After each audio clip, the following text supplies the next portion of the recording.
Aujourd'hui, on va voir ensemble une tier list des investissements, c'est-à-dire que je vais classer selon différents critères, allant de S comme le meilleur investissement à F comme étant le pire investissement, eh bien les investissements les plus communs, ou en tout cas ce que beaucoup de gens font de leur argent lorsqu'ils ne l'utilisent pas pour consommer.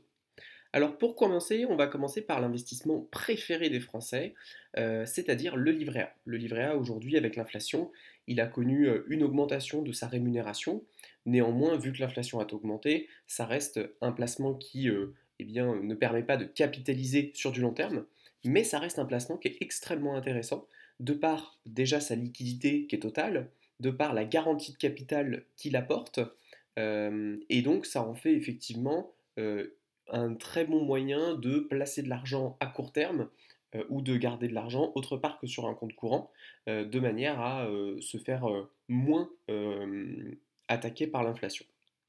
Donc au niveau des catégories, je pense que le livret A c'est vraiment un S tiers dans le sens où pour le travail qu'il fait, c'est-à-dire mettre de l'épargne de court terme de côté, c'est vraiment un très très très bon investissement. Juste ensuite, on va voir le PEP, donc le plan d'épargne populaire, le LEP, pardon, c'est un L.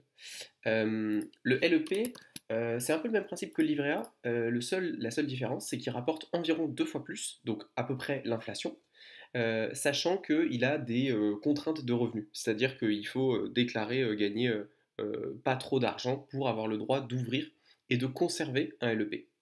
Alors, selon cette logique, je vais même mettre le LEP en premier, puisque si vous avez le choix d'ouvrir un LEP ou un livret A, évidemment, c'est mieux d'avoir un LEP. Néanmoins, si vous n'avez pas les conditions de revenu parce que vous gagnez trop d'argent, eh ben, un livret A, ça fait très bien le taf pour garder les économies de court terme. Ensuite, il y a le compte courant. Bah oui, le compte courant, concrètement, c'est un investissement, hein. Quand vous laissez votre argent sur votre compte courant, vous vous exposez à un investissement qui vous promet un retour sur investissement de zéro et qui garantit votre capital. Autrement dit, c'est plutôt un très très mauvais investissement. C'est un mauvais investissement sur le court terme parce qu'il est battu par à peu près tous les livrets, comme le livret A et même des livrets d'épargne de banque un petit peu moins performants, mais toujours mieux que 0%. Et il vous apporte aucun avantage particulier parce que finalement le livret A est tellement liquide que vous pouvez en quelques minutes faire un virement depuis votre livret A jusqu'à votre compte courant pour faire un virement ou un débit. Donc en réalité, avoir des sommes importantes sur son compte courant, ça n'a vraiment aucun intérêt, voire même c'est doublement un problème parce que si par exemple vous vous faites voler votre carte bancaire, vous allez beaucoup plus facilement pouvoir vous faire liquider votre compte courant. Alors que si vous avez tout votre argent sur votre livret A, la personne qui vole votre carte bancaire ne pourra pas utiliser l'argent du livret A. Donc compte courant, je vais le mettre en D. C'est pas le pire des investissements dans le sens où vous allez conserver votre capital, c'est déjà ça, mais ça reste quand même battu très largement par les livrets. Ensuite, on a les fonds en euros, qui sont des placements aussi très plébiscités par les Français sur bah, la partie assurance vie. C'est-à-dire que quand vous ouvrez une assurance vie, eh bien, vous avez accès à des fonds euros, c'est-à-dire des fonds qui regroupent des obligations. Donc ça peut être des obligations d'État, très souvent, un petit peu d'obligations d'entreprise. Concrètement, c'est un profil d'investissement qui vous garantit un faible retour. Aujourd'hui, les fonds euros, ils rapportent même moins que le livret A, mais ça, c'est dû à l'inflation qui a été très importante. Et donc, le livret A a bénéficié de cette inflation, tandis que les fonds euros, en fait, les fonds, ils ont toujours des obligations qui avaient été émises les années précédentes, lorsque les taux de rendement étaient très faibles. Donc, le fonds euro, il a un faible rendement, il a tout de même un capital garanti, ce qui est intéressant. Néanmoins, il a une liquidité qui est très faible. Donc aujourd'hui, ça peut paraître dingue, mais en réalité, entre mettre de l'argent sur un fonds euro et mettre de l'argent sur son compte courant, en tout cas à court terme, on ne verra pas une différence majeure. Il faudra vraiment attendre du long terme pour que le fonds euro puisse tirer son épingle du jeu. C'est pour ça que je vais le mettre un petit peu au-dessus quand même du compte courant, parce que voilà, il a quand même une petite rentabilité, mais il faut bien comprendre qu'il a beaucoup moins de liquidité. C'est-à-dire que si vous avez besoin d'argent, bah, c'est beaucoup plus long de le récupérer et potentiellement coûteux. Ensuite, on a les fonds d'investissement actifs, c'est-à-dire des fonds d'investissement qui vont acheter, revendre des actions dans le but de générer de la performance. Bien souvent, on est sur des fonds d'investissement qui bah, achètent et revendent des actions et qui permettent à leurs investisseurs de toucher une part de la rentabilité de leur portefeuille en prenant une commission au passage. Alors, Ce type de fonds d'investissement, c'est typiquement un investissement moi que je déconseille personnellement parce que je pense qu'il y a des fonds qui sont en tout point meilleurs. Néanmoins, il faut reconnaître que pour quelqu'un qui est capable de générer de l'épargne, ça reste tout de même euh, un investissement qui peut être beaucoup plus performant que juste tout mettre sur du fonds euro ou garder tout sur son livret A ou garder tout sur son compte courant parce que eh bien, on n'a pas conscience de l'inflation qui va rogner finalement ce capital mis de côté. Donc j'aurais pu le mettre en dessous, mais je pense que intrinsèquement parlant, c'est pas un si mauvais investissement, donc on va le mettre en B. Ensuite, on a les actions individuelles qui, elles, ont pour avantage de ne pas avoir de frais du tout, contrairement aux fonds d'investissement actifs. Par contre, les actions individuelles, elles, représentent un risque lié à leur non-diversification qui est extrêmement important. Surtout que bien souvent, quand des particuliers achètent des actions individuelles, alors ils achètent bien souvent soit les actions de leur entreprise, ce qui est littéralement la pire chose à faire, parce que ce qui se passe, c'est que si votre entreprise va mal, bah, elle va mal, donc vous avez une chance importante de vous faire licencier, et en plus, elle va mal, donc vous allez perdre une part importante de votre portefeuille. Donc vraiment, si vous travaillez dans une entreprise, avoir des actions dans cette entreprise, c'est une idée nulle à chier. Et si on vous donne des stock options, bah, vous avez intérêt à les liquider pour aller vous diversifier autre part. La deuxième option classique des personnes qui ont beaucoup d'actions individuelles, c'est des gens qui achètent les actions à la mode. Et malheureusement, bah, tout ce qui est à la mode est bien souvent surévalué, donc ça va souvent générer une sous-performance au long terme, et ça peut même, dans le cas de mouvements de foule comme avec GameStop et des actions qui ont vraiment explosé, qui ont été à la mode de manière très erratique, bah, coûter beaucoup, beaucoup d'argent aux investisseurs. Donc les actions individuelles, c'est vraiment quelque chose qui est à manier avec précaution. Et autant je pense que c'est un outil d'investissement qui est probablement estière si on est un professionnel, mais là je parle vraiment d'investissement dans le cadre d'investisseurs particuliers qui ne passent pas 8 heures par jour à analyser les entreprises. Et pour les investisseurs particuliers, je pense que les actions individuelles sont vraiment à proscrire et je les mettrais même en D derrière le compte courant. À mon avis, c'est vraiment une très mauvaise manière d'investir son argent, extrêmement dangereuse. Ensuite, on a les ETF en action, des ETF passifs par opposition aux fonds d'investissement actifs, qui eux vont répliquer un indice. Alors ça peut être un indice français, ça peut être un indice américain, ça peut être un indice mondial comme le ETF MSCI World, avec le code CW8 pour celui de Amundi par exemple.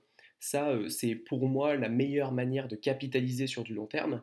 Il s'agit bien évidemment pas de promettre que ça va performer aussi bien que ça a performé lors des 100 dernières années, mais compte tenu des informations qu'on a à l'instant donné, eh bien, le plus rationnel est de penser que c'est cette stratégie qui va permettre aux investisseurs de capitaliser un maximum avec un minimum de frais et en réduisant un maximum aussi eh bien, le risque spécifique lié à une entreprise grâce à la diversification. Donc on va mettre les ETF passifs en S tout en haut avec le livret A et le LEP, pour des raisons différentes bien évidemment, puisque les ETF, on parle vraiment d'investissement long terme, alors que le LEP et le livret A, plutôt des épargnes de précaution. Ensuite, on a les obligations, qui, elles, sont des outils d'investissement très intéressants, là encore une fois, pour des professionnels, pour équilibrer des portefeuilles entre actions et obligations. Mais si on parle d'obligations émises directement, il faut bien avoir conscience que, en tant qu'investisseur particulier, c'est vraiment très difficile d'obtenir des obligations de manière efficace et à un bon prix. Parce qu'en en fait elles sont vendues par lot extrêmement important. Donc souvent on les achète sur le marché secondaire. Et le plus simple, c'est plutôt de passer soit par des fonds euros, soit par des ETF obligations. C'est pour ça que je vais mettre les obligations aussi en D, parce que finalement c'est un outil qui n'est pas adapté à l'investisseur individuel. Ensuite, il y a l'immobilier. Immobilier qui bon, est sans aucun doute hein, un des leviers d'enrichissement extrêmement important pour bah, de nombreux Français, hein, mais c'est le cas dans le monde entier, donc évidemment en S tiers. Pourquoi? Parce que c'est une rentabilité importante, parce que c'est une stabilité quand même, avec une volatilité qui est moindre que celle des actions. Et aussi, l'immobilier, un des intérêts majeurs, c'est l'accès à l'effet de levier. C'est-à-dire que même si vous n'avez pas beaucoup de capital, eh bien, si vous avez une situation qui vous permet, par exemple, d'emprunter de l'argent, eh bien, vous allez être en mesure de pouvoir emprunter pour investir dans l'immobilier, que ce soit pour y habiter ou pour louer. Dans les deux cas, ça fonctionne, puisque si vous y habitez, bah, vous économisez votre loyer, donc ça revient au même. Qu'est-ce qu'on a ensuite? Oula, hop. Ensuite, on a les cryptos. Crypto-monnaie, alors ça c'est un sujet évidemment compliqué. Moi j'ai toujours eu une appréciation plutôt négative des crypto-monnaies. Après, effectivement, je pense qu'il y a un monde dans lequel elles ont leur place dans un avenir, en tout cas d'un point de vue technologique. Néanmoins, je trouve que les cryptos, même si elles sont pertinentes d'un point de vue technologique, elles ne le sont pas, en tout cas de mon point de vue, au niveau investissement. Parce qu'il faut bien comprendre que tous les éléments qu'on a au-dessus, ce sont concrètement des investissements qui génèrent du cash. C'est-à-dire que quand vous achetez une obligation, bah, la personne qui vous a vendu cette obligation vous donne de l'argent. Quand vous achetez une action, vous achetez une part d'entreprise. L'entreprise, elle vend des services, elle vend des produits, elle fait des bénéfices et elle vous en reverse une partie. Quand vous achetez un appartement, une maison, eh ben, vous avez le bénéfice des loyers des locataires ou alors du loyer que vous économisez en habitant dedans. Par contre, quand vous achetez du Bitcoin, ben, personne ne vous donne d'argent. La seule chose que vous pouvez faire, c'est espérer le revendre plus cher. Et ça, c'est typiquement eh bien, la définition de la spéculation.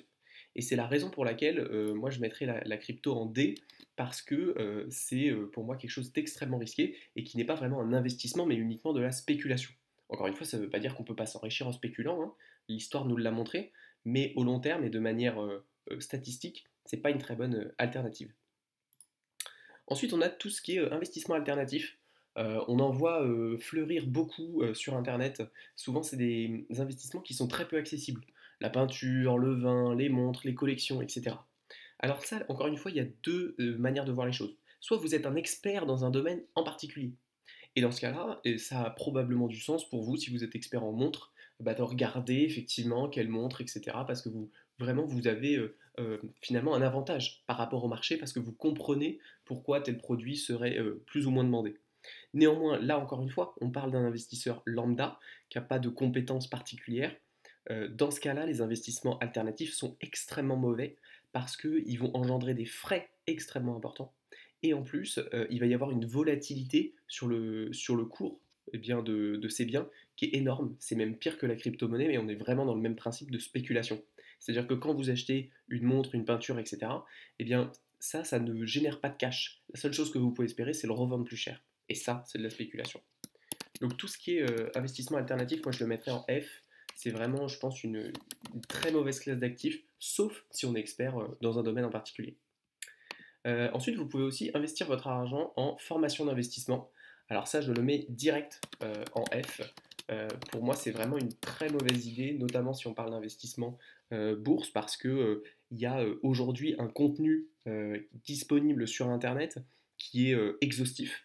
Il y a énormément de bons articles, il y a énormément de bonnes vidéos, il y a des études scientifiques qui sont publiées et qui sont lisibles, accessibles à tous. Donc payer 1000 euros pour avoir une formation qui va vous donner au mieux pareil, au pire beaucoup moins bien. C'est-à-dire par exemple vous proposer des investissements alternatifs, c'est vraiment doublement perdant. Il faut bien comprendre que concrètement, quand vous payez 1000 euros pour une formation d'investissement, la seule chose dont vous êtes sûr, c'est de faire moins 100% sur votre investissement. C'est-à-dire que vos 1000 euros, ils sont partis, et quoi qu'il arrive, eh bien, vous n'allez jamais en revoir la couleur. Donc c'est pour ça que je le mets en F. Et enfin, bon évidemment le pire, hein, évidemment si vous vous intéressez un petit peu à l'investissement, vous savez que c'est pas vraiment un investissement, les jeux d'argent, les paris sportifs, etc. Mais je pense que c'est important de le rappeler.